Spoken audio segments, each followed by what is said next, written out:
Je bénirai l'Éternel en tout temps. Ses louanges seront toujours dans ma bouche. Oh, j'aime qu'on ait un problème. Et puis qu'elle est content comme ça.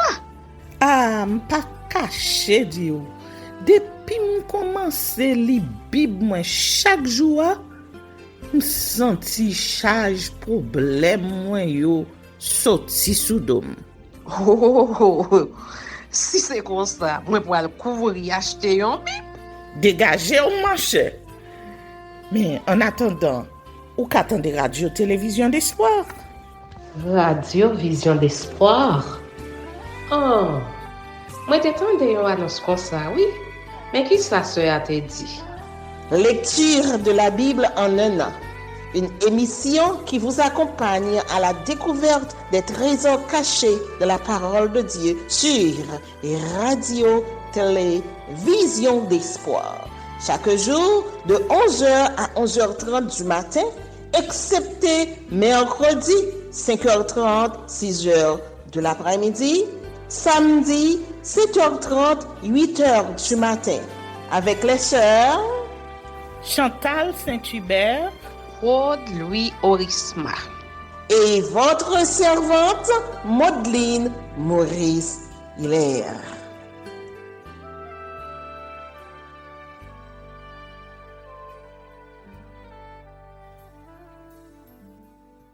Saint-Esprit de Dieu, fais-nous la grâce de jouir de ta présence durant cette lecture qui enseigne, convainc, corrige, instruit et qui sauve. Au nom de Jésus. Amen.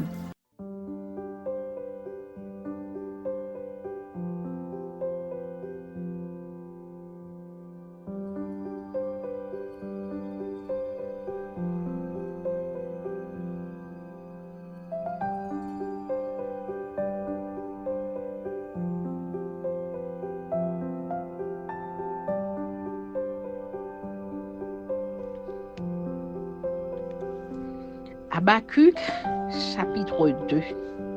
J'étais à mon poste et je me tenais sur la tour. Je veillais pour voir ce que l'Éternel me dirait et ce que je répliquerais après ma plainte. L'Éternel m'adressa la parole et il dit: écris la prophétie, grave-la sur des tables, afin qu'on la lise couramment. Car c'est une prophétie dont le temps est déjà fixé.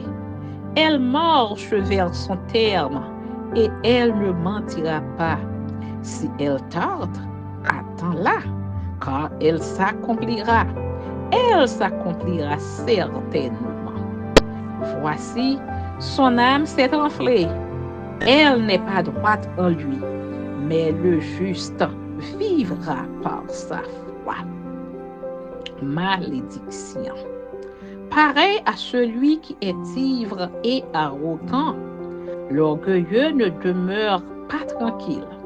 Il élargit sa bouche comme le séjour des morts. Il est insatiable comme la mort. Il attire à lui toutes les nations. Il assemble auprès de lui tous les peuples. Ne sera-t-il pas pour tous un sujet de sarcasme, de railleries et d'énigmes? On dira: malheur à celui qui accumule ce qui n'est pas à lui. Jusqu'à quand? Malheur à celui qui augmente le fardeau de ses dettes. Tes créanciers ne se lèveront-ils pas soudain? Tes oppresseurs ne se réveilleront-ils pas? Et tu deviendras leur proie. Parce que tu as pillé beaucoup de nations, tout le reste des peuples en te pillera. Car tu as répandu le sang des hommes, tu as commis des violences dans le pays, contre la ville et tous ses habitants. Malheur à celui qui amasse pour sa maison des gains iniques, afin de placer son nid dans un lieu élevé, pour se garantir de la main du malheur. C'est l'opprobre de ta maison que tu as résolu, en détruisant des peuples nombreux, et c'est contre toi-même que tu as péché. Car la pierre crie du milieu de la muraille, et le bois qui lie la charpente lui répond. Malheur à celui qui bâtit une ville avec le sang, qui fonde une ville avec l'iniquité. Voici, quand l'Éternel désormais l'a résolu, les peuples travaillent pour le feu, les nations se fatiguent en vain. Car la terre sera remplie de la connaissance de la gloire de l'Éternel, comme le fond de la mer par les eaux qui les couvrent. Malheur à celui qui fait boire son prochain, à toi qui verses ton outre et qui l'énivre afin de voir sa nudité. Tu seras rassasié de honte plus que de gloire. Bois aussi toi-même et découvre-toi. La coupe de la droite de l'Éternel se tournera vers toi, et l'ignominie souillera ta gloire. Car les violences contre le Liban retomberont sur toi, et les ravages des bêtes t'effrayeront, parce que tu as répandu le sang des hommes et commis des violences dans le pays, contre la ville et tous ses habitants. À quoi sert une image taillée pour qu'un ouvrier la taille? À quoi sert une image enfante et qui enseigne le mensonge? Pour que l'ouvrier qui l'a faite place en elle sa confiance, tandis qu'il fabrique des idoles muettes. Malheur à celui qui dit au bois, lève-toi, à une pierre muette, réveille-toi. Donnera-t-elle instruction? Voici, elle est garnie d'or et d'argent, mais il n'y a point en elle un esprit qui l'anime. L'Éternel est dans son saint temple, que toute la terre fasse silence devant lui. Amen. L'Éternel est dans son saint temple, que toute la terre fasse silence devant lui. Amen.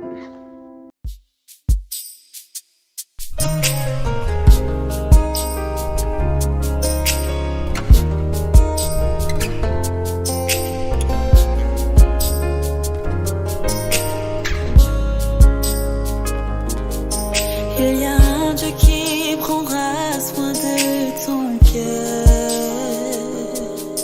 Il y a un Dieu qui effacera tes peurs. Si ton cœur est dans la tristesse, vers le ciel se trouve la promesse. Il y a un Dieu qui prendra soin de ton cœur. Ne t'inquiète pas, car Dieu prend soin de toi. Chers auditeurs et auditrices de la radio-télévision d'Espoir, c'est avec cœur joie que nous vous retrouvons une fois de plus sur la radio-télévision d'Espoir, émission Lecture de la Bible en un an, rubrique spéciale Ce qu'il faut savoir de la Bible. Vous êtes en compagnie de vos sœurs Chantal Saint-Hubert, Louis Orisma et Maudeline Maurice Hiller dans la présentation de la rubrique spéciale du jour, Ce qu'il faut savoir de la Bible. Il sera là à chaque pas que tu feras. Si tu ne peux plus avancer, il te portera. Si ton cœur est dans la tristesse, vers le ciel se trouve la promesse qu'il y a un Dieu qui prendra soin de ton cœur. Ne t'inquiète pas, car Dieu prend soin de toi. Et voilà, chers auditeurs et auditrices de la radio-télévision d'Espoir, nous sommes avec vous à nouveau, poursuivant notre voyage à la découverte des trésors cachés de la Bible. Faisons une petite évaluation, une petite révision juste avant de procéder à la découverte des nouveaux trésors aujourd'hui. Pendant les plus récentes émissions, nous avons lié un très bon rapport avec les auteurs de la Bible et plus particulièrement dans les livres de Genèse jusqu'à 2 Samuel. Révisons le nombre de chapitres et le nombre de versets dans chacun de ces livres. Genèse contient 50 chapitres et 1533 versets. Exode contient 40 chapitres et 1213 versets. Lévitique, 27 chapitres et 859 versets. Nombre, 36 chapitres, 1288 versets. Deutéronome, 34 chapitres, 959 versets. Josué, 24 chapitres, 658 versets. Juge, 21 chapitres, 618 versets. Ruth, 4 chapitres, 85 versets. 1 Samuel, 31 chapitres et 811 versets. 2 Samuel, 24 chapitres, 695 versets. Voyons voir si nous pouvons réciter tous ces livres sans commettre d'erreurs, si nous avons de la bonne mémoire, si nous avons bien géré nos trésors. Récitons ensemble les livres que nous avons déjà vus, que nous avons déjà visités. Genèse, Exode, Lévitique, Nombre, Deutéronome, Josué, Juge, Ruth, 1 Samuel, 2 Samuel. 1 Samuel et 2 Samuel. Et aujourd'hui, nous allons avancer avec la connaissance des livres, plus de détails sur les livres. Nous allons voir 1 roi et 2 rois. 1 roi contient 22 chapitres et 817 versets. 1 roi, 22 chapitres et 817 versets.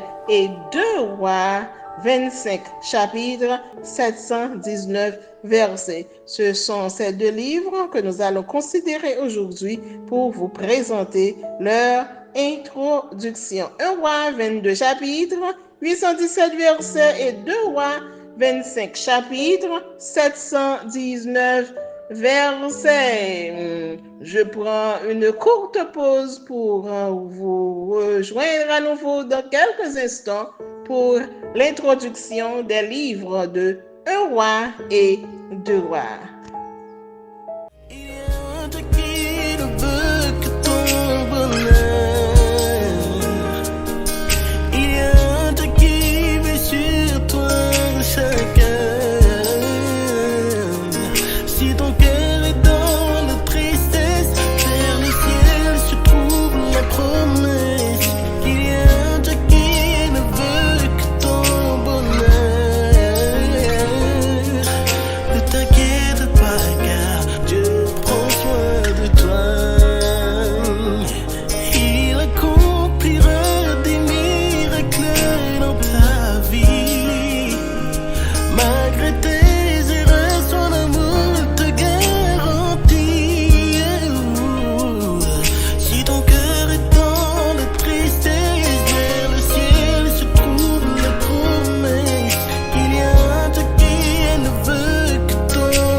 Introduction au premier livre des rois.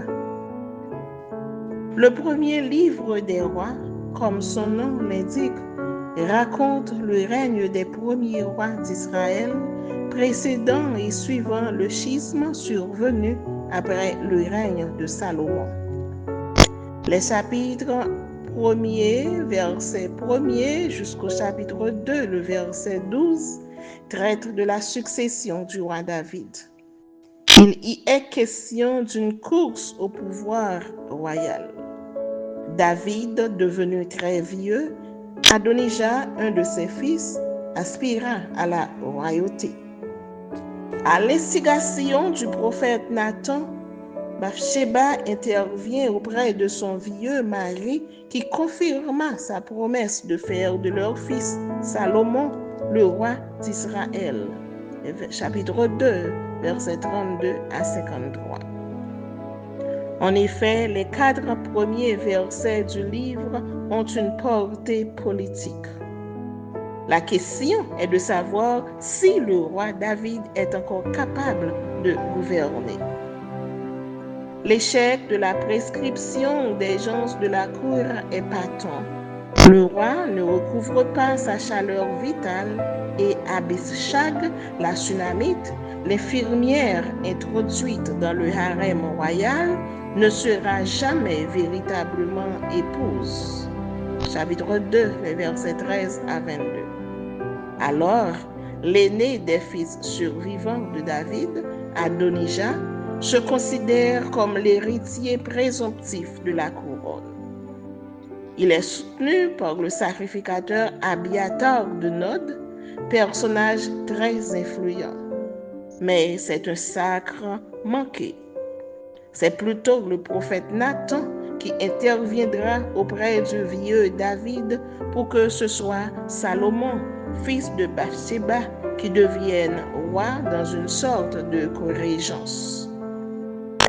Les chapitres 2, verset 13 au chapitre 11, verset 42 abordent en détail le règne du 3e roi d'Israël, Salomon. En application des dernières instructions de son père, le jeune roi fit mettre à mort son frère Adonijah, le chef de l'armée Joab et Shimei, ennemis publics de David. Il destitua Abiatar de ses fonctions de sacrificateur et l'éloigna de Jérusalem. Chapitre 2. Salomon épousa beaucoup de femmes. Chapitre 3. Établit des hauts fonctionnaires. Chapitre 4. Reçut de Dieu la sagesse, la prospérité, la gloire et surtout la grâce de construire le temple de l'Éternel qu'il dédicaça au cours d'une cérémonie solennelle. Chapitre 5 jusqu'au chapitre 10. À la fin de sa vie, l'idolâtrie de ces femmes détourna son cœur de Dieu qui divisa ou déchira le royaume en deux. Chapitre 11. Les chapitres 12 à 22 relatent la vie des rois depuis la division du royaume jusqu'à Josaphat, roi de Juda, et Akab, roi d'Israël. Dès le schisme, Jéroboam, premier roi du royaume du Nord, assura son autonomie religieuse en érigeant comme symbole de Dieu 2 veaux d'or. Chapitre 13. Des prophètes fustigèrent cette idolâtrie déguisée. Chapitre 14 à 19. En particulier, le prophète de feu Élie et par la suite son successeur Élisée. Chapitre 17 à 22. L'évolution de chaque règne est conditionnée par l'attitude du roi vis-à-vis des dieux étrangers. Sa fidélité avec son peuple était récompensée par la sécurité et la postérité. Les infidélités étaient sanctionnées par la sécheresse, la famine, des exécutions, des assassinats ou des coups d'État. Tout roi et tout responsable du peuple doit rester fidèle à Dieu. Une telle fidélité des dirigeants est toujours source de bénédiction et de prospérité nationale. Mais la désobéissance et surtout l'idolâtrie conduisent inévitablement à la catastrophe. L'Éternel, dans sa bonté, envoya de temps en temps des prophètes, à l'instar d'Élie, pour rappeler au roi et aux chefs du peuple les exigences divines. Il sera là chaque pas que tu feras, si tu ne peux plus avancer, il te portera.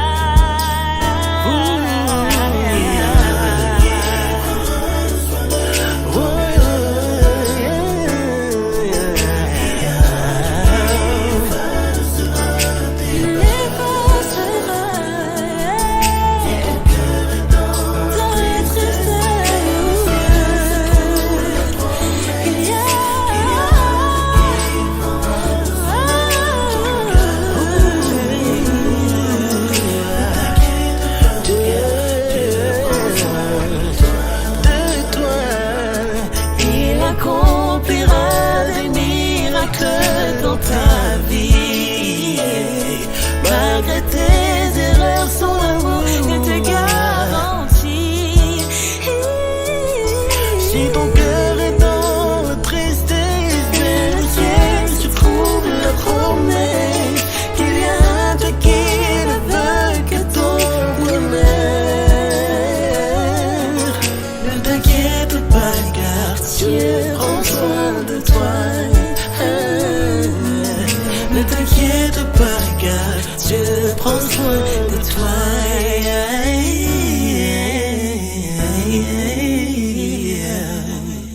Ne t'inquiète pas car Dieu prend soin de toi.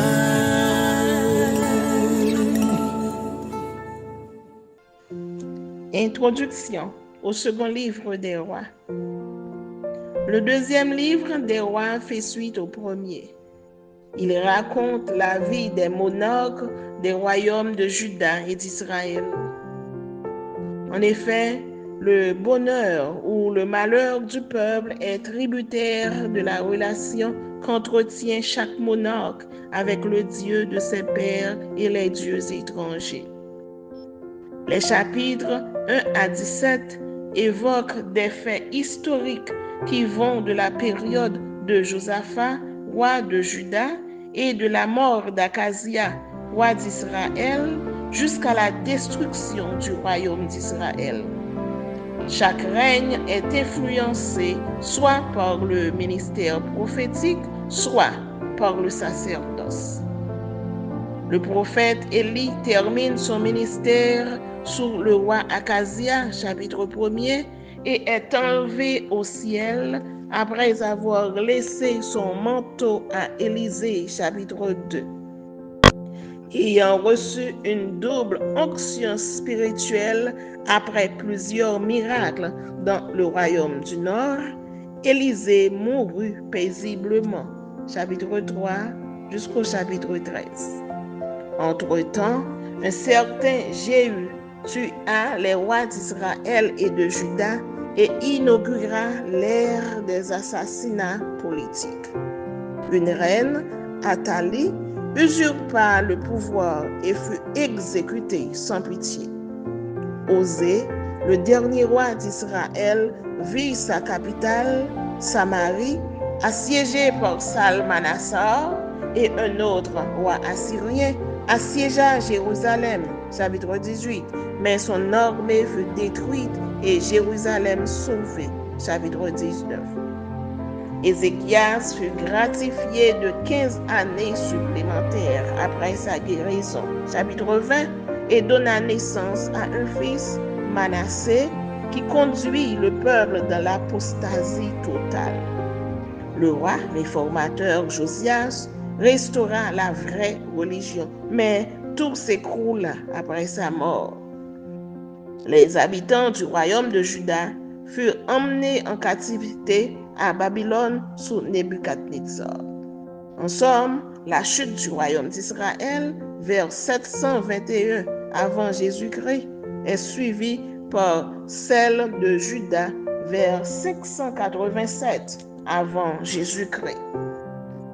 Ce livre insiste toujours sur le fait que la prospérité, la sécurité, la bénédiction et le sort du peuple de Dieu sont très liés à l'attitude de ses dirigeants envers l'Éternel.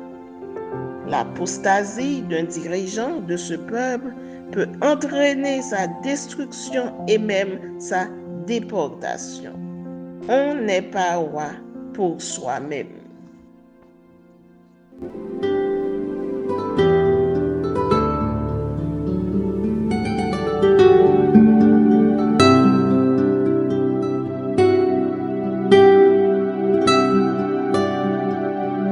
Merci Seigneur de nous donner le discernement dans la lecture de ta parole, que nous y prêtions attention afin d'appliquer notre cœur à la sagesse.